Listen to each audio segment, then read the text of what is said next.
Hello everyone. Hi everyone, welcome back to my YouTube channel. ಈ ಒಂದು ವಿಡಿಯೋದಲ್ಲಿ ನಿಮಗೆ 2023ನಲ್ಲಿ ಇನ್ಕಮ್ ಫ್ರಮ್ ಹೌಸ್ ಪ್ರಾಪರ್ಟಿ ಮೇಲೆ ಒಂದು ಕ್ವಶನ್ಸ್ ಅನ್ನ ಕೇಳಿದ್ದಾರೆ. ಆ ಒಂದು ಕ್ವಶನ್ಸ್ಗೆ ನೀವು ಹೇಗೆ ಆನ್ಸರ್ ಮಾಡಬೇಕು ಅನ್ನೋದನ್ನ ಈ ಒಂದು ವಿಡಿಯೋದಲ್ಲಿ ತಿಳಿಸ್ಕೊಡ್ತೀನಿ. ಸೊ ಬನ್ನಿ, ಕ್ವಶನ್ಸ್ ಏನಿದೆ ಅಂತ ಡೈರೆಕ್ಟ್ ಆಗಿ ಹೋಗೋಣ. ಇದು 2023 ಕ್ವಶನ್ ಪೇಪರ್ ಇರ್ತಕ್ಕಂಥದ್ದು. From the following particulars of house properties of Shri Hari. ನೋಡಿ, ಶ್ರೀ ಹರಿಗೆ ಸಂಬಂಧಪಟ್ಟಂತ ಹೌಸ್ ಪ್ರಾಪರ್ಟಿ ಇದೆ. ಸೊ ರೆಸಿಡೆಂಟ್ ಅಂತ ಹೇಳಿದ್ದಾರೆ. Compute is income from house property for the assessment year 22-23ಗೆ ತಾನ ಅಸೆಸ್ಮೆಂಟ್ ಇಯರ್ ಏನಿದೆ, ಸೊ ಅವರ ಒಂದು ಅಸೆಸ್ಮೆಂಟ್ ಇಯರ್ಗೆ ಇನ್ಕಮ್ ಫ್ರಮ್ ಹೌಸ್ ಪ್ರಾಪರ್ಟಿಯನ್ನ ಕ್ಯಾಲ್ಕುಲೇಷನ್ಸ್ ಅನ್ನ ಮಾಡಿ ಅಂತ ಹೇಳಿದ್ದಾರೆ. ಏನೇನು ಕೊಟ್ಟಿದ್ದಾರೆ ಅಂತ ಹೇಳಿದ್ರೆ, ಫಸ್ಟ್ ಕಾಲಮ್ ಪರ್ಟಿಕ್ಯುಲರ್ಸ್ ಇದೆ. 4 ಹೌಸ್ ಅನ್ನ ಕೊಟ್ಟಿದ್ದಾರೆ. House 1 house, second house, 3 house, 4 house, 4 house ಕೊಟ್ಟಿದ್ದಾರೆ. ಏನೇನಿದೆಯಪ್ಪ ಅಂದ್ರೆ, ಮುನ್ಸಿಪಲ್ ವ್ಯಾಲ್ಯೂ 80,000 ಫಸ್ಟ್ ಹೌಸ್ ಇದೆ, 90,000 ಸೆಕೆಂಡ್ ಹೌಸ್ ಇದೆ, 2 lakh 3 ಥರ್ಡ್ ಹೌಸ್ ಇದೆ, 2 lakh 40 ಫೋರ್ತ್ ಹೌಸ್ ಇದೆ. ಆನ್ಯುಯಲ್ ರೆಂಟ್, ಆನ್ಯುಯಲ್ ಅಂದ್ರೆ ವರ್ಷಕ್ಕೆ, annual. So that is annual rent ಅಂದ್ರೆ ವರ್ಷಕ್ಕೆ ಅವ್ರು ಎಷ್ಟು ಕೊಡ್ತಾ ಇದ್ದಾರೆ ರೆಂಟ್ ಅಂದ್ರೆ, ಹೌಸ್ ಪ್ರಾಪರ್ಟಿ ಫಸ್ಟ್ ಒನ್ ಅಲ್ಲಿ ಇಲ್ಲ, ಸೆಕೆಂಡ್ ಒನ್ ಅಲ್ಲಿ ಸೆಕೆಂಡ್ ಹೌಸ್ ಅಲ್ಲಿ ಇಲ್ಲ, ಥರ್ಡ್ ಹೌಸ್ ಅಲ್ಲಿ 3,20,000 ಕೊಡ್ತಾರೆ, ಫೋರ್ತ್ ಹೌಸ್ ಅಲ್ಲಿ 3 lakh ಕೊಡ್ತಾ ಇದ್ದಾರೆ. Local tax paid, local tax ಅಂದ್ರೆ ಮುನ್ಸಿಪಲ್ ಟ್ಯಾಕ್ಸ್ ಅನ್ನ ಪೇಮೆಂಟ್ ಮಾಡಿದ ಹೌಸ್ 1 ಅಲ್ಲಿ 16,000, ಹೌಸ್ 2 ನಲ್ಲಿ 18,000, ಹೌಸ್ 3 ನಲ್ಲಿ 40,000, ಹೌಸ್ 4 ಅಲ್ಲಿ 48,000 ಪೇಮೆಂಟ್ ಮಾಡ್ತಾ ಇದ್ದಾರೆ. ರಿಪೇರ್ ಚಾರ್ಜಸ್ ಕೊಟ್ಟಿದ್ದಾರೆ 10,000 ಅಂಡ್ 30,000 ಕೊಟ್ಟಿದ್ದಾರೆ. ಸೆಕೆಂಡ್ ಕಾಲಮ್ ಅಲ್ಲಿ 30,000 ಥರ್ಡ್ ಹೌಸ್ ಅಲ್ಲಿ ಇದೆ. ಸೆಕೆಂಡ್ ಕಾಲಮ್ ಅಲ್ಲಿ, ಸೆಕೆಂಡ್ ಹೌಸ್ ಅಲ್ಲಿ ಯಾವುದೇ ತರದ ರಿಪೇರ್ ಚಾರ್ಜಸ್ ಇಲ್ಲ. ಸೊ ನಿಮ್ಗೊಂದು ಗೊತ್ತಿಲ್ಲ, ರಿಪೇರ್ ಚಾರ್ಜಸ್ ನಾವೆಲ್ಲೂ ಕೂಡ ತಗೊಳ್ಳೋ ಆಗಿಲ್ಲ ಹೌಸ್ ಪ್ರಾಪರ್ಟಿಯನ್ನ ಮಾಡಬೇಕಾದ್ರೆ. ಜಸ್ಟ್ ಇಗ್ನೋರ್, ಹೌಸ್ ಪ್ರಾಪರ್ಟಿಯಲ್ಲೂ ಮಾಡ್ಬೇಕಾದ್ರೆ ರಿಪೇರ್ ಚಾರ್ಜಸ್ ನ ತಗೊಳಕ್ ಹೋಗ್ಬೇಡಿ, ಇಗ್ನೋರ್ ಮಾಡಿ. ಇನ್ಶೂರೆನ್ಸ್ ಪ್ರೀಮಿಯಂ ಕೊಟ್ಟಿದ್ದಾರೆ, 4 ವರ್ಷದ ಇನ್ಶೂರೆನ್ಸ್ ಪ್ರೀಮಿಯಂ ಕೂಡ ಇದೆ. ಸೊ 500 ಇದೆ, 1,500 ಇದೆ, 2,000 ಇದೆ, 5,000 ಇದೆ. ಇನ್ಕಮ್ ಫ್ರಮ್ ಹೌಸ್ ಪ್ರಾಪರ್ಟಿ ಕೂಡ ಕೊಟ್ಟಿದ್ದಾರೆ. ಸೊ ನಾವು ಇನ್ಶೂರೆನ್ಸ್ ಪ್ರೀಮಿಯಂ ಕೂಡ ಎಲ್ಲೂ ಕೂಡ ನಾವು ಕ್ಯಾಲ್ಕುಲೇಷನ್ಗೆ ತಗೊಳ್ಳೋದಿಲ್ಲ. ಸೊ ಇನ್ಶೂರೆನ್ಸ್ ಪ್ರೀಮಿಯಂ ಕೂಡ ಹೌಸ್ ಪ್ರಾಪರ್ಟಿನ ಎಲ್ಲೂ ತಗೊಳಕ್ ಹೋಗ್ಬೇಡಿ, ಜಸ್ಟ್ ಇಗ್ನೋರ್, ಇದನ್ನ ಇಗ್ನೋರ್ ಮಾಡಿ. Interest on loan for construction, thus ಇಲ್ಲಿ ಇರ್ತಕ್ಕಂಥ ಇಂಟ್ರೆಸ್ಟ್ ಕನ್ಸ್ಟ್ರಕ್ಷನ್ಸ್ ಮೇಲೆ ತಗೊಂಡಿರ್ತಕ್ಕಂಥ ಲೋನ್ ಏನಿದೆ ಅದ್ರ ಮೇಲೆ ಇಂಟ್ರೆಸ್ಟ್ ಕೊಡ್ತಾ ಇರೋದು. ಸೊ ಇದು ಎಲಿಜಿಬಲ್ ಫಾರ್ ಡಿಡಕ್ಷನ್ಸ್ಗೆ ನಾವು ಮಾಡಬೇಕಾಗುತ್ತೆ. ಫಸ್ಟ್ ಹೌಸ್ ಅಲ್ಲಿ 11,800 ಇದೆ, ಸೆಕೆಂಡ್ ಹೌಸ್ ಅಲ್ಲಿ ನಿಲ್ ಇದೆ, ಥರ್ಡ್ ಹೌಸ್ ಅಲ್ಲಿ 18,000 ಇದೆ, ಫೋರ್ತ್ ಹೌಸ್ ಅಲ್ಲಿ 42,000 ಕೊಟ್ಟಿದ್ದಾರೆ. ಅನ್ರಿಯಲೈಸ್ಡ್ ರೆಂಟ್ ಬಂದು ಥರ್ಡ್ ಹೌಸಿಂಗ್ ಮಾತ್ರ ಕೊಟ್ಟಿದ್ದಾರೆ, 3,000 ಥರ್ಡ್ ಹೌಸ್ ಅಲ್ಲಿ ಇದೆ, ಇನ್ ಯಾವ ಹೌಸ್ ಅಲ್ಲೂ ಅಮೌಂಟ್ ಇಲ್ಲ. ವೇಕೆನ್ಸಿ ಪೀರಿಯಡ್ ನೋಡಿ, ಫಸ್ಟ್ ಹೌಸ್ ಅಲ್ಲಿ ಇಲ್ಲ, ಸೆಕೆಂಡ್ ಹೌಸ್ ಅಲ್ಲಿ ಇಲ್ಲ, ಥರ್ಡ್ ಹೌಸ್ ಅಲ್ಲಿ 3 months ವೇಕೆನ್ಸಿ ಪೀರಿಯಡ್ ಇದೆ, 4 month ಫೋರ್ತ್ ಹೌಸ್ ಅಲ್ಲಿ ಯಾವುದೇ ತರ ವೇಕೆನ್ಸಿ ಪೀರಿಯಡ್ ಇಲ್ಲ. ನಮಗೆ ಅಡಿಷನಲ್ ಇನ್ಫಾರ್ಮೇಶನ್ಸ್ ಕೊಟ್ಟಿದ್ದಾರೆ, ಅದು ಗಮನ ಹರಿಸಬೇಕು. ಅಡಿಷನಲ್ ಇನ್ಫಾರ್ಮೇಶನ್ಸ್ ಏನಿದೆ ಅಂತ ಹೇಳಿದ್ರೆ ನೋಡಿ, house 1 and house 2 are self occupied purpose. This is what most important. 4 house ಕೊಟ್ಟಿದ್ದಾರೆ, ಅದರಲ್ಲಿ ಹೌಸ್ 1 ಮತ್ತೆ ಹೌಸ್ 2 ಏನಿದೆ ಇದು FOP ಅಂತ ಕರಿತೀವಿ, ಸೆಲ್ಫ್ ಆಕ್ಯುಪೈಡ್ ಪ್ರಾಪರ್ಟಿ ಅಂತ ಕರಿತೀವಿ. ಸೆಲ್ಫ್ ಆಕ್ಯುಪೈಡ್ ಪ್ರಾಪರ್ಟಿ ಆಗಿ ಯೂಸ್ ಮಾಡ್ತಾ ಇದಾರಂತೆ. ಹಾಗಾಗಿ ಸೆಲ್ಫ್ ಆಕ್ಯುಪೈಡ್ ಪ್ರಾಪರ್ಟಿ ಆಗಿ ಯೂಸ್ ಮಾಡ್ತಾ ಇದ್ದಾರೆ ಅಂತ ಹೇಳಿದ್ರೆ, ಆ ತರ ಹೌಸ್ಗೆ up to net annual value ಏನ್ ಮಾಡ್ತೀವಿ, ನೆಟ್ ಆನ್ಯುಯಲ್ ವ್ಯಾಲ್ಯೂ ಮಾಡೋರು ಕೂಡ ಅದು ವ್ಯಾಲ್ಯೂ ಝೀರೋನೇ ಇರುತ್ತೆ. Up to net annual value ಕೂಡ. ಸೊ ಏನು ಹೌಸ್ 1 ಮತ್ತೆ ಹೌಸ್ 2 ಏನಿದೆ ಝೀರೋನೇ ಇರಬೇಕಾಗುತ್ತೆ. ಹೌಸ್ 3 ಈಸ್ ಲೆಟ್ ಔಟ್ ಮಾಡಿದಾರಂತೆ ಫಾರ್ ರೆಸಿಡೆನ್ಸ್. ಯಾರಿಗೋ ಲೆಟ್ ಔಟ್ ಮಾಡಿದ್ರೆ ಹೌಸ್ 3 ಅನ್ನ, ಅಂದ್ರೆ ಲೆಟ್ ಔಟ್ ಪ್ರಾಪರ್ಟಿ ಅಂತ ಅರ್ಥ. ಅಂಡ್ ಹೌಸ್ 4 ಏನಿದೆ ಲೆಟ್ ಔಟ್ ಮಾಡಿದ್ದಾರೆ, ಅದನ್ನು ಕೂಡ ರೆಂಟಿಗೆ ಕೊಟ್ಟಿದ್ದಾರೆ, ಬಿಸ್ನೆಸ್ ಪರ್ಪಸ್ ಕೊಟ್ಟಿದ್ದಾರೆ. ಅಂದ್ರೆ in the case of fourth house, 4ನೇ ಹೌಸ್ ಅಲ್ಲಿ the tenant pay the local tax. ನೋಡಿ, ಲೋಕಲ್ ಟ್ಯಾಕ್ಸ್ 4 ಹೌಸ್ ಅಲ್ಲೂ ಪೇಮೆಂಟ್ ಮಾಡಿದ್ದಾರೆ. ಬಟ್ 4ನೇ ಹೌಸ್ ಅಲ್ಲಿ ಲೋಕಲ್ ಟ್ಯಾಕ್ಸ್ ಏನಿದೆ, ಈ ಮುನ್ಸಿಪಲ್ ಟ್ಯಾಕ್ಸ್ ಅಂತ ಏನ್ ಕರಿತೀವಿ ಲೋಕಲ್ ಟ್ಯಾಕ್ಸ್ ಅನ್ನ, ಈ ಲೋಕಲ್ ಟ್ಯಾಕ್ಸ್ ಅನ್ನ ಯಾರು ಪೇಮೆಂಟ್ ಮಾಡಿದಪ್ಪ ಅಂತ ಹೇಳಿದ್ರೆ 48,000 rupees ಟೆನೆಂಟ್ ಪೇಮೆಂಟ್ ಮಾಡಿದ್ದಾನೆ ಅಂತ ಹೇಳಿದಾನೆ. ಹಾಗಾಗಿ ಟೆನೆಂಟ್ ಯಾವುದೇ ಟ್ಯಾಕ್ಸ್ ಅನ್ನ ಪೇಮೆಂಟ್ ಮಾಡಿದ್ರೆ ಅದೆಲ್ಲೂ ಕೂಡ ಕ್ಯಾಲ್ಕುಲೇಷನ್ಸ್ ಅಲ್ಲಿ ಬರೋದಿಲ್ಲ. ಸೊ ಹಾಗಾಗಿ ಆ ಟೆನೆಂಟ್ ಪೇಮೆಂಟ್ ಮಾಡಿರೋ ಟ್ಯಾಕ್ಸ್ ನ ನಾವೆಲ್ಲೂ ಕೂಡ ತಗೊಳಕ್ಕೆ ಹೋಗೋದಿಲ್ಲ, because municipal tax is paid by tenant payment ಮಾಡಿರೋದ್ರಿಂದ ಎಲ್ಲೂ ಕೂಡ ತಗೊಳಕ್ಕೆ ಹೋಗಬೇಡಿ. ಸೊ ಇದು ಕ್ವಶನ್ಸ್ ಅಲ್ಲಿ ಇರ್ತಕ್ಕಂಥದ್ದು. ಬನ್ನಿ, ಈ ಕ್ವಶನ್ಸ್ಗೆ ಹೇಗೆ ಆನ್ಸರ್ ಮಾಡಬೇಕು ಅನ್ನೋದನ್ನ ನೋಡ್ತಾ ಹೋಗೋಣ. ನೋಡಿ, ಹೌಸ್ ಪ್ರಾಪರ್ಟಿ ನೀವು ಕ್ಯಾಲ್ಕುಲೇಷನ್ಸ್ ಮಾಡಬೇಕು ಅಂದ್ರೆ ಈ ತರ ಕಾಲಮ್ಸ್ ಹಾಕೊಳ್ಳಿ. ಸೊ ನಮ್ಗೆ ಹೌಸ್ ಪ್ರಾಪರ್ಟಿ 4 ಹೌಸ್ ಪ್ರಾಪರ್ಟಿ ಇರೋದು, ಹಾಗಾಗಿ ಫಸ್ಟ್ ಕಾಲಮ್ ಪರ್ಟಿಕ್ಯುಲರ್ ಹಾಕೊಂಡಿದ್ದೀನಿ. Second column house 1, house 2, house 3, house 4 ಇದೆ. ಬಟ್ ಮೊದಲ 2 ಹೌಸ್ ಪ್ರಾಪರ್ಟೀಸ್ ಏನಿದೆ ಇವೆರಡು ಕೂಡ ಯೂಸ್ ಮಾಡೋದು ಸೆಲ್ಫ್ ಆಕ್ಯುಪೈಡ್ ಅಂತ ಹೇಳಿದಾನೆ, SOP ಅಂತ ಕರಿತೀವಿ. ಸೊ ನೋಡಿ, ಸೆಲ್ಫ್ ಆಕ್ಯುಪೈಡ್ ಪರ್ಪಸ್ಗೆ ಯೂಸ್ ಮಾಡಿದ್ದಾರೆ ಅಂತ ಹೇಳಿದ್ರೆ ಅಪ್ ಟು ನೆಟ್ ಆನ್ಯುಯಲ್ ವ್ಯಾಲ್ಯೂವರೆಗೂ ಕೂಡ ನಮಗೆ ಝೀರೋನೇ ತಗೊಂಡೋಗ್ಬೇಕು. ಎಲ್ಲೂ ಕ್ಯಾಲ್ಕುಲೇಷನ್ಗೆ ಬರಲ್ಲ ಮೊದಲ ಎರಡು ಹೌಸ್ಗಳಿಗೆ, because self occupied property use ಮಾಡಿದ್ರೆ ಅಪ್ ಟು ನೆಟ್ ಆನ್ಯುಯಲ್ ವ್ಯಾಲ್ಯೂವರೆಗೂ ಕೂಡ ಅದು ಝೀರೋನೇ ಇರುತ್ತೆ. ಹಾಗಾಗಿ ಮೊದಲ ಎರಡು ಹೌಸ್ ಏನಿದೆ ಅದು SOP ಸೆಲ್ಫ್ ಆಕ್ಯುಪೈಡ್ ಅಂತ ಕರಿತೀವಿ. ನೆಕ್ಸ್ಟ್ ಹೌಸ್ 3 ಬಂದು that is let out property LOP ಅಂತ ಹಾಕೊಂಡಿದ್ದೀನಿ. House 4 is also let out for business ಆಗಿರೋದ್ರಿಂದ LOP ಅಂತ ಹಾಕೊಂಡಿರ್ತಕ್ಕಂಥದ್ದು. ಸೊ ನಿಮ್ಗೆ ಆಲ್ರೆಡಿ ಗೊತ್ತು ಹೌಸ್ ಪ್ರಾಪರ್ಟಿಯನ್ನ ಕ್ಯಾಲ್ಕುಲೇಷನ್ಸ್ ಅನ್ನ ಮಾಡಬೇಕಾದ್ರೆ ಏನೇನು ತಗೋಬೇಕಪ್ಪ ಅಂದ್ರೆ, ಫಸ್ಟ್ ನೀವು ತಗೋಬೇಕಾದ್ರೆ ಫೇರ್ ರೆಂಟಲ್ ವ್ಯಾಲ್ಯೂ ತಗೋಬೇಕು. That is fair rental value. Fair rental value questions ಅಲ್ಲಿ ಕೊಟ್ಟಿದಾರ fair rental value?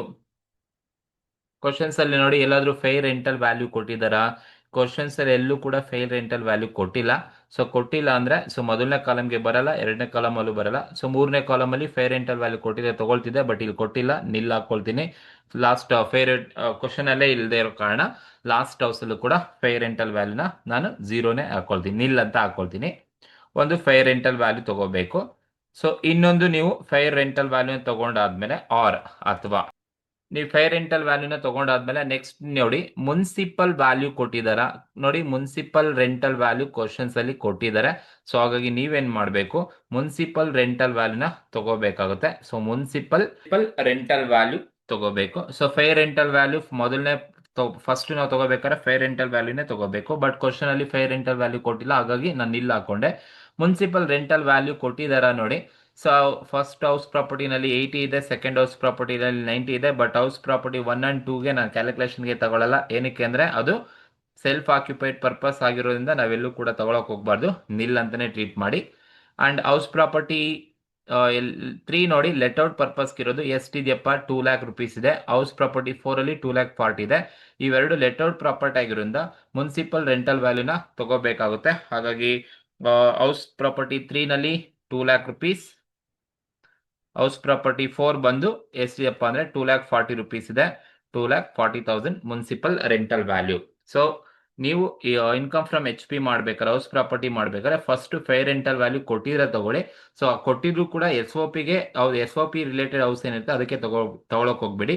Remaining house ಏನಿರುತ್ತೆ ಲೆಟ್ ಔಟ್ ಪರ್ಪಸ್ ಕೊಟ್ಟಿರ್ತಾನ ಅದಕ್ಕೆ ನೀವು ತಗೋಬೇಕಾಗುತ್ತೆ. ಸೊ ಫೇರ್ ರೆಂಟಲ್ ವ್ಯಾಲ್ಯೂ ಕೊಟ್ಟಿಲ್ಲ, ಮುನ್ಸಿಪಲ್ ರೆಂಟಲ್ ವ್ಯಾಲ್ಯೂ ಕೊಟ್ಟಿದ್ದಾನೆ.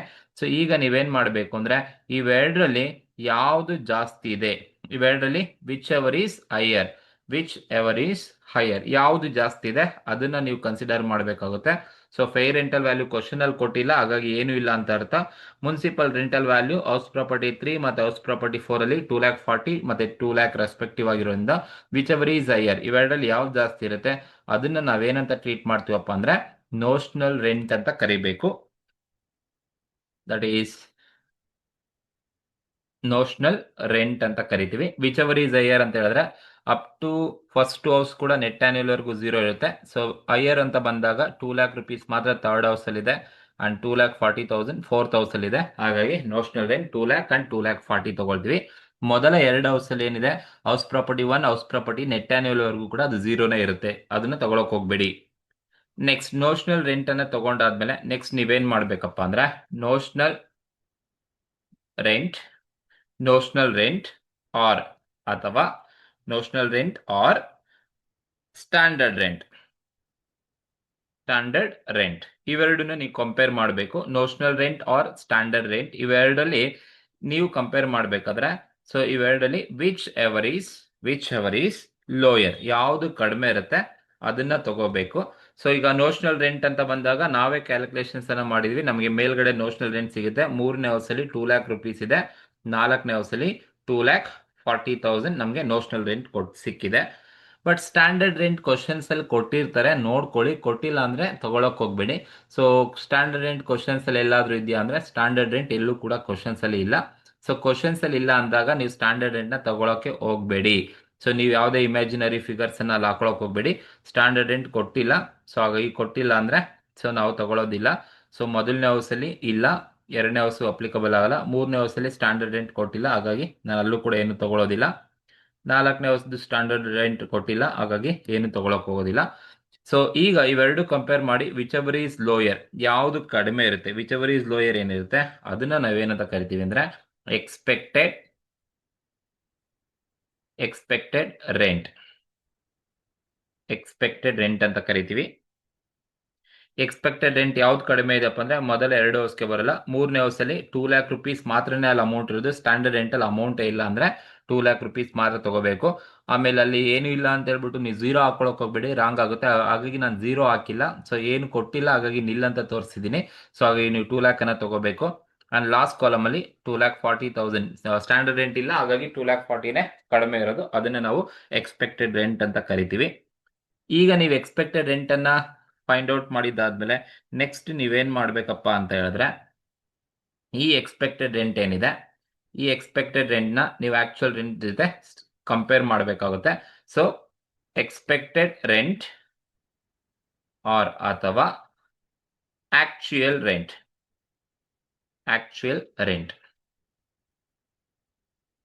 Expected rent or actual rent ಅಂತ ಕರಿತೀವಿ. ನೋಡಿ, ಎಕ್ಸ್ಪೆಕ್ಟೆಡ್ ರೆಂಟ್ ನಮ್ಗೆ ಆಲ್ರೆಡಿ ಸಿಕ್ಕಿದೆ. ಸೊ ಫಸ್ಟ್ 2 ಕಾಲಮ್ಸ್ ಅಲ್ಲಿ ಇಲ್ಲ. ಸೊ ಎಕ್ಸ್ಪೆಕ್ಟೆಡ್ ರೆಂಟ್ ಹೌಸ್ 3 ನಲ್ಲಿ 2 ಲ್ಯಾಕ್ ರುಪೀಸ್ ಇದೆ, ಹೌಸ್ 4 ಅಲ್ಲಿ 2,40,000 ಎಕ್ಸ್ಪೆಕ್ಟೆಡ್ ರೆಂಟ್ ಇದೆ. ಆಕ್ಚುಯಲ್ ರೆಂಟ್ ಕ್ವಶನ್ ಅಲ್ಲಿ ಕೊಟ್ಟಿರ್ತಾರೆ, ನೋಡ್ಕೊಳ್ಳಿ. ಬಟ್ ನಿಮ್ಗೆ ಆಕ್ಚುಯಲ್ ರೆಂಟ್ ಅಂದ್ರೆ ಗೊತ್ತಿರಬೇಕು, ಇಲ್ಲಿ ತೋರಿಸಿರ್ತೀನಿ. Actual rent equals so annual rent ಅಥವಾ actual rent minus unrealised rent. So short form ಅಲ್ಲಿ ಬರ್ದಿರ್ತೀನಿ. So actual rent minus unrealised rent ಅನ್ನ ಲೆಸ್ ಮಾಡ್ಕೊಂಡು ನೀವು ತಗೋಬೇಕಾಗುತ್ತೆ.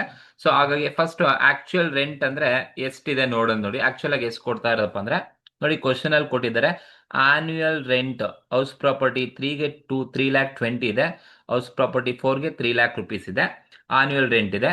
ಅದ್ರಲ್ಲಿ ಏನಾದ್ರು ಅನ್ರಿಯಲೈಸ್ಡ್ ರೆಂಟ್ ಕ್ವಶನ್ ಅಲ್ಲಿ ಕೊಟ್ಟಿದ್ರೆ ನೋಡಿ, ಅನ್ರಿಯಲೈಸ್ಡ್ ರೆಂಟ್ ಕೊಟ್ಟಿದ್ದಾರೆ ಯಾವುದು, ಹೌಸ್ ಪ್ರಾಪರ್ಟಿ 3ಗೆ 3,000 ಕೊಟ್ಟಿದ್ದಾರೆ. ಹಾಗಾಗಿ ನಾನು ಏನ್ ಮಾಡ್ಬೇಕು ಅಂದ್ರೆ, ಸೊ ಆಕ್ಚುಯಲ್ ರೆಂಟ್ ಅನ್ನ ತಗೋಬೇಕಾದ್ರೆ ಹೌಸ್ ಪ್ರಾಪರ್ಟಿ 3ಗೆ ನೀವು ತಗೊಳ್ತೀರಾ,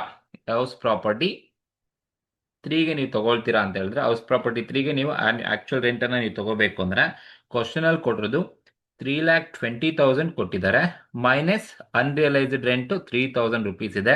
ಸೊ ಮೈನಸ್ ಮಾಡ್ಕೊಂಡ್ರೆ ನಿಮ್ಗೆ ಆಕ್ಚುಯಲ್ ರೆಂಟ್ ಬಂದು ಹೌಸ್ ಪ್ರಾಪರ್ಟಿ 3ಗೆ ಎಷ್ಟು ಬರುತ್ತಪ್ಪ ಅಂತ ಹೇಳಿದ್ರೆ, ಸೊ ಲೆಸ್ ಮಾಡ್ಕೊಂಡು ತಗೊಂಡ್ರೆ 3,17,000 ನಿಮ್ಗೆ ಆಕ್ಚುಯಲ್ ರೆಂಟ್ ಬರುತ್ತೆ.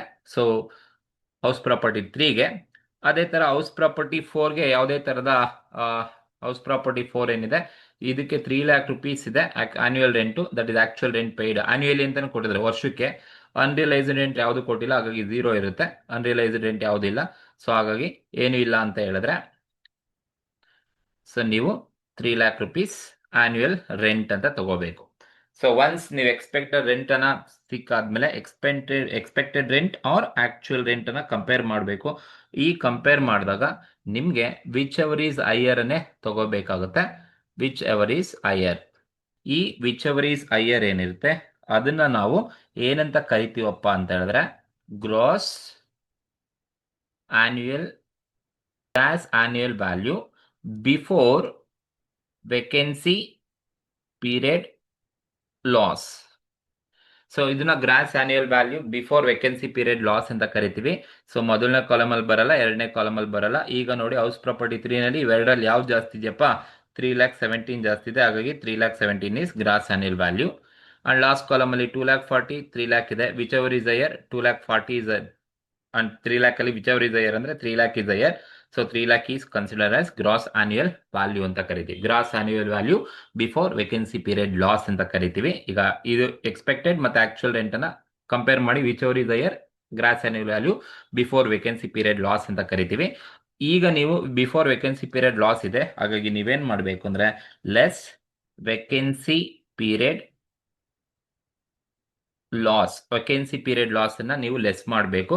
ನೀವು ವೇಕೆನ್ಸಿ ಪೀರಿಯಡ್ ಲಾಸ್ ಅನ್ನ ಲೆಸ್ ಮಾಡ್ತೀರಾ ಅಂದ್ರೆ ಕ್ವಶನ್ಸ್ ಅಲ್ಲಿ ಯಾವ ಹೌಸ್ಗೆ ವೇಕೆಂಟ್ ಇದೆ ಅಂತ ಹೇಳಿರ್ತಾರೆ ನೋಡಿ. ಸೊ ಇಲ್ಲಿ ನೋಡಿ ವೇಕೆನ್ಸಿ ಪೀರಿಯಡ್ ಯಾವ್ದಕ್ಕೆ ಇರೋದಪ್ಪ ಅಂದ್ರೆ, ವೇಕೆನ್ಸಿ ಪೀರಿಯಡ್ ಅಂತ ಕೊಟ್ಟಿದ್ದಾರೆ. ಯಾವ್ದಕ್ಕೆ ವೇಕೆನ್ಸಿ ಪೀರಿಯಡ್ ಅಂತೆ, 3 ಮಂತ್ಸ್ ಇದೆಯಂತೆ. ದಟ್ ಈಸ್ ಹೌಸ್ ಪ್ರಾಪರ್ಟಿ 3ಗೆ ಇರ್ತಕ್ಕಂಥದ್ದು. ಹಾಗಾಗಿ ಸೊ ನಾನು ಹೌಸ್ ಪ್ರಾಪರ್ಟಿ 3 ಏನಿದೆ, ಈ ಹೌಸ್ ಪ್ರಾಪರ್ಟಿ 3ಗೆ ವೇಕೆನ್ಸಿ ಪೀರಿಯಡ್ ಅನ್ನ ಕೊಡಬೇಕಾಗುತ್ತೆ. 3 ಮಂತ್ಸ್ ಇದೆಯಂತೆ. ಸೊ ನಾನು ಕೊಡಬೇಕಾದ್ರೆ ವೇಕೆನ್ಸಿ ಪೀರಿಯಡ್ ಲಾಸ್ ನ ಯಾವ ತರ ಕ್ಯಾಲ್ಕುಲೇಷನ್ಸ್ ಅನ್ನ ಮಾಡಬೇಕಪ್ಪ ಅಂದ್ರೆ, 3 ಮಂತ್ ವೇಕೆನ್ಸಿ ಪೀರಿಯಡ್ ಇರ್ತಕ್ಕಂಥದ್ದು. ಸೊ 3 ಮಂತ್ಸ್ಗೆ ಎಷ್ಟು ಅಲ್ಲಿ ರೆಂಟ್ ಅಂತ ನಮಗೆ ಗೊತ್ತಿದ್ಯಾ, ಇಲ್ಲ. ಸೊ ನಮಗೆ ಕ್ವಶನ್ಸ್ ಅಲ್ಲಿ ನೋಡಿ ರೆಂಟ್ ಎಷ್ಟು ಮಂತ್ಲಿ ಎಷ್ಟು ರೆಂಟ್ ಅಂತ ಕೊಟ್ಟಿದ್ದಾರಾ? ಇಲ್ಲ. ಆನ್ಯುಯಲ್ ರೆಂಟ್ ಕೊಟ್ಟಿದ್ದಾರೆ 3,20,000. ನೋಡಿ, ಆನ್ಯುಯಲ್ ಅಂದ್ರೆ ವರ್ಷಕ್ಕೆ 3,20,000 rupees ಆದ್ರೆ, ಸೊ ಒಂದು ತಿಂಗಳಿಗೆ ಎಷ್ಟಾಗುತ್ತಪ್ಪ ಅಂತ ಹೇಳಿದ್ರೆ 26,666.66 ಆಗುತ್ತೆ. ಹಾಗಾಗಿ 26,667 ಅಂತ ತಗೋಬಹುದು. ಸೊ ನಮಗೆ 3 months ಬೇಕು. ಸೊ ಹಾಗಾಗಿ 3 months ವೇಕೆನ್ಸಿ ಪೀರಿಯಡ್ ಇರೋದ್ರಿಂದ 3 months ಇಂಟು 26,666.6 ಬರುತ್ತೆ. 67 ಅನ್ನ ನಾನು ತಗೊಂಡಿರ್ತೀನಿ. ಹೇಗೆ ಬಂತು ಇದು ಅಂತ ಹೇಳಿದ್ರೆ, ಸೊ ನಿಮ್ಗೆ ಇಲ್ಲಿ ಬ್ರಾಕೆಟ್ ಅಲ್ಲಿ ತೋರಿಸಿರ್ತೀನಿ ನೋಡಿ. ಸೊ ವರ್ಷಕ್ಕೆ ಇರೋದು ಆನ್ಯುಯಲ್ ಬಂದು ಹೌಸ್ ಪ್ರಾಪರ್ಟಿ 3 ನಲ್ಲಿ 3,20,000 ಇರೋದು, ಡಿವೈಡೆಡ್ ಬೈ ವರ್ಷಕ್ಕೆ ಎಷ್ಟು ತಿಂಗಳಪ್ಪ? 12 months ಇದೆ. ಸೊ 12 month ಅನ್ನ ನೀವು ಮಾಡಿದ್ರೆ, ಸೊ ನಿಮಗೆ ಒಂದು ತಿಂಗಳಿಗೆ 26,666 ಬರುತ್ತೆ. ಸೊ ಹಾಗಾಗಿ ನಾನು ಲಾಸ್ಟ್ ಡಿಜಿಟ್ ರೌಂಡ್ ಅಪ್ ಮಾಡಿಕೊಂಡು 67 ತಗೊಂಡಿದ್ದೀನಿ. ಸೊ ಒಂದು ತಿಂಗಳಿಗೆ 26,667 ಆದ್ರೆ ವೆಕೆಂಟ್ ಇರೋದು ಎಷ್ಟು ತಿಂಗಳು? 3 months ಇರೋದು. ಸೊ ಹಾಗಾಗಿ ನಾನು 3 months ಕ್ಯಾಲ್ಕುಲೇಷನ್ಸ್ ಅನ್ನ ಮಾಡಿದಾಗ ನಮ್ಗೆ ಎಷ್ಟು ಬರುತ್ತಪ್ಪ ವೇಕೆನ್ಸಿ ಪೀರಿಯಡ್ ಲಾಸ್ ಅಂದ್ರೆ ಹೌಸ್ ಪ್ರಾಪರ್ಟಿ 3ಗೆ 80,001 rupees. 80,001 ನಮಗೆ ವೇಕೆನ್ಸಿ ಪೀರಿಯಡ್ ಲಾಸ್ ಸಿಗುತ್ತೆ. ಅದು ಹೌಸ್ ಪ್ರಾಪರ್ಟಿ 3ಗೆ 3 months ಇಂಟು 26,667 ಮಾಡಿದ್ರೆ 80,001 rupees ನಮಗೆ vacancy period loss house property 3ಗೆ ಬರುತ್ತೆ. ಹೌಸ್ ಪ್ರಾಪರ್ಟಿ 4ಗೆ ಬರೋದಿಲ್ಲ, ಯಾಕೆಂದ್ರೆ ಅಲ್ಲಿ ಯಾವುದೇ ಕೂಡ ವೇಕೆನ್ಸಿ ಪೀರಿಯಡ್ ಲಾಸ್ ಇಲ್ಲ, ಹಾಗಾಗಿ ಅಲ್ಲಿ ಬರೋದಿಲ್ಲ. ಸೊ ಈಗ ನೀವು gross annual value before vacancy period loss ಅಲ್ಲಿ ಲೆಸ್ ವೇಕೆನ್ಸಿ ಪೀರಿಯಡ್ ಲಾಸ್ ಅನ್ನ ನೀವು ಲೆಸ್ ಮಾಡಿದ್ರೆ ನಿಮಗೆ ಬರ್ತಕ್ಕಂಥದ್ದೇ gross annual value. Gross annual value, gross annual value ಅಂತ ಕರಿತೀವಿ. That is GAV, gross annual value ಅಂತ ಕರಿತೀವಿ. ಸೊ ಹೌಸ್ ಪ್ರಾಪರ್ಟಿ 1, 2 ನಲ್ಲಿ ಬರಲ್ಲ, ಅಪ್ ಟು NA ವರೆಗೂ 0ನೇ ಇರುತ್ತೆ. ಸೊ ಈಗ 3,17,000 ಅಲ್ಲಿ ಸೊ 80,001 ಅನ್ನ ನೀವು ಲೆಸ್ ಮಾಡಿದ್ರೆ ನಿಮಗೆ 2,36,999 ಬರುತ್ತೆ. ಸೊ 2,36,999 rupees ಹೌಸ್ ಪ್ರಾಪರ್ಟಿ 3 ನಲ್ಲಿ ಬರುತ್ತೆ. ಸೊ 3 lakh ಮೈನಸ್ 0 ಮಾಡಿದ್ರೆ ಹೌಸ್ ಪ್ರಾಪರ್ಟಿ 4 ಅಲ್ಲಿ ನನಗೆ 4 lakh rupees ಸಿಗುತ್ತೆ. ಇದು ಗ್ರಾಸ್ ಆನ್ಯುಯಲ್ ವ್ಯಾಲ್ಯೂ ಅಂತ ಕರಿತೀವಿ.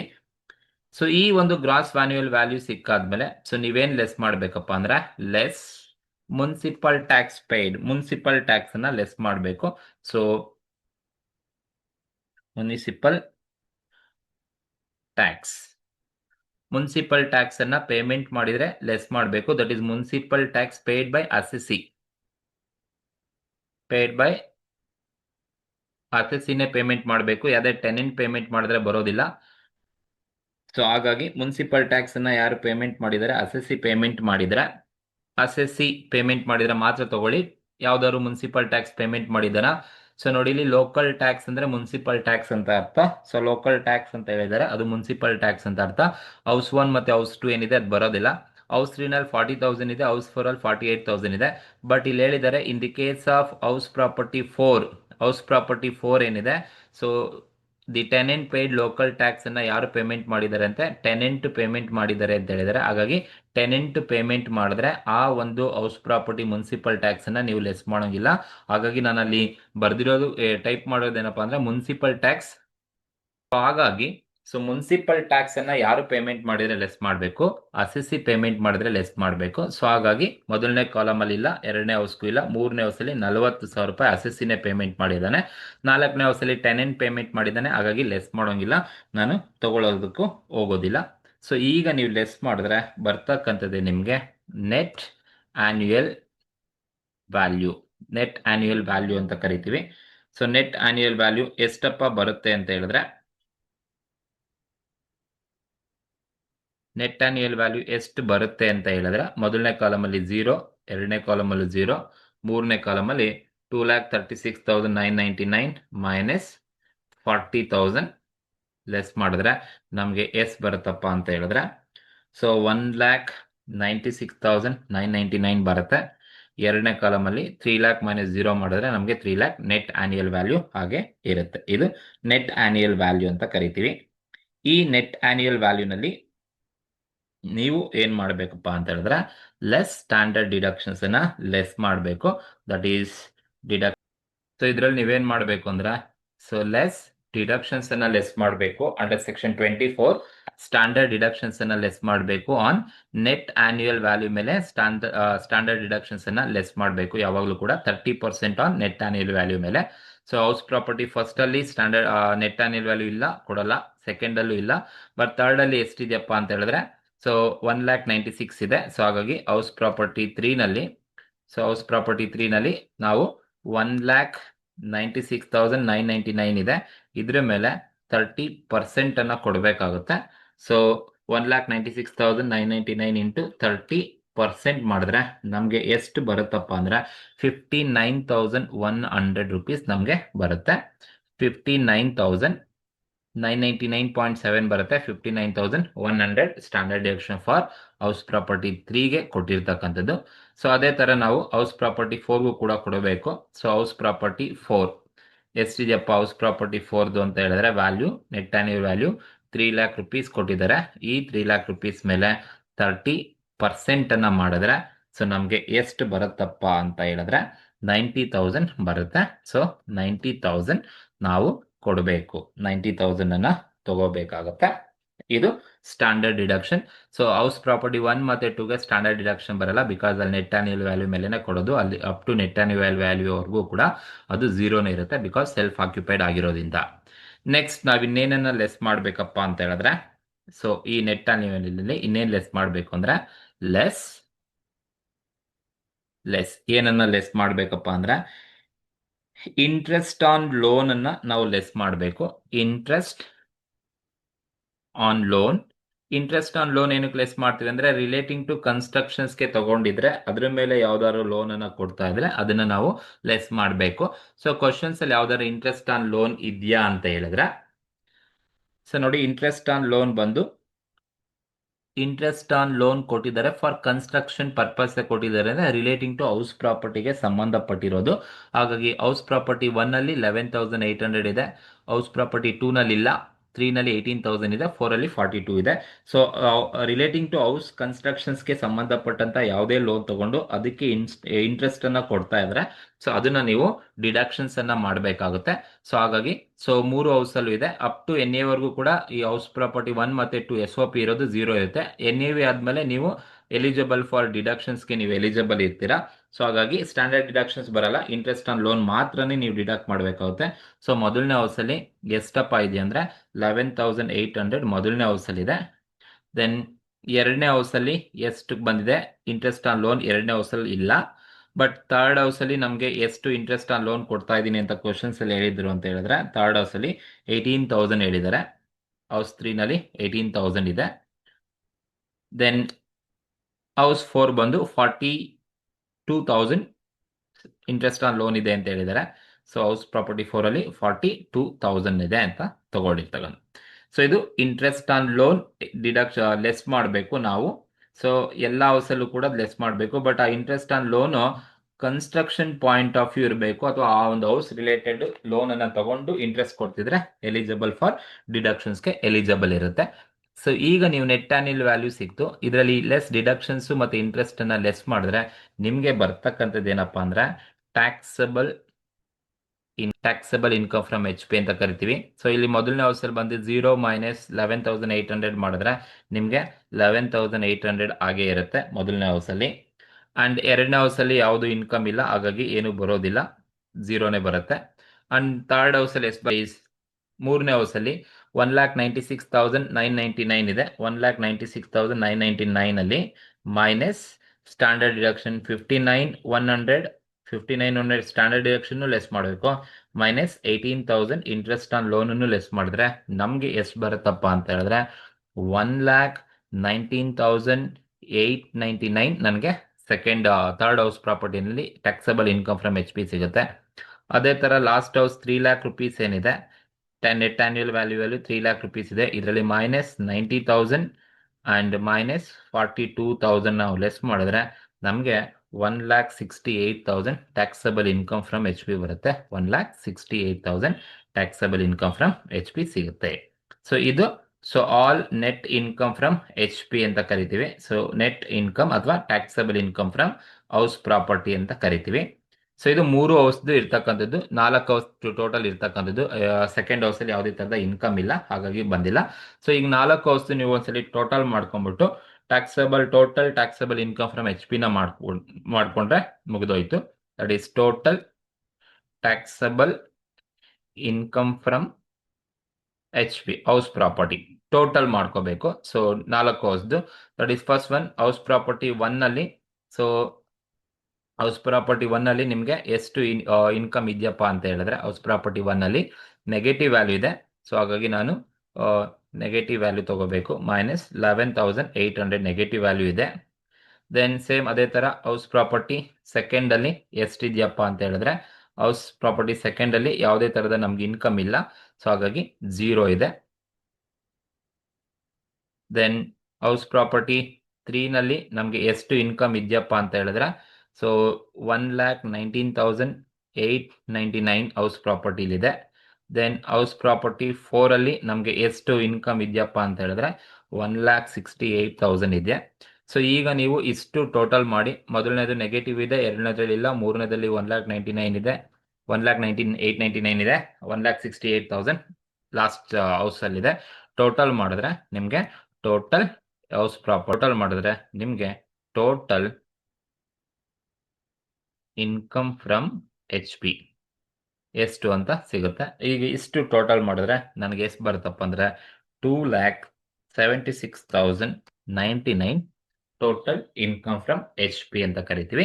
ಸೊ 4 ಹೌಸ್ದಿಂದ ನನಗೆ ಬಂದಿರತಕ್ಕಂಥ ಟೋಟಲ್ ಇನ್ಕಮ್. ಸೊ ಇಷ್ಟು ನೀವು ಮಾಡಬೇಕಾಗುತ್ತೆ.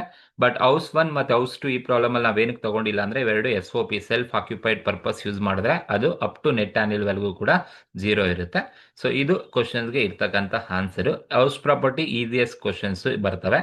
ಸೊ ಈ ಒಂದು ಆನ್ಸರ್ಸ್ ನಿಮ್ಗೆ ಇಷ್ಟ ಆಗಿದ್ರೆ ಅಥವಾ ಈ ಒಂದು ಕ್ವಶನ್ಸ್ ನಿಮ್ಗೆ ಏನಾದ್ರು ಡೌಟ್ ಇದೆ ಸೊ ಕಮೆಂಟ್ ಮೂಲಕ ತಿಳಿಸಿ. ಸೊ ಹಾಗೆ ಈ ಒಂದು ವಿಡಿಯೋ ಇಷ್ಟ ಆಗಿದ್ರೆ ದಯವಿಟ್ಟು ಶೇರ್ ಮಾಡಿ, ಲೈಕ್ ಮಾಡಿ, ಸಬ್ಸ್ಕ್ರೈಬ್ ಮಾಡಿ. Thank you.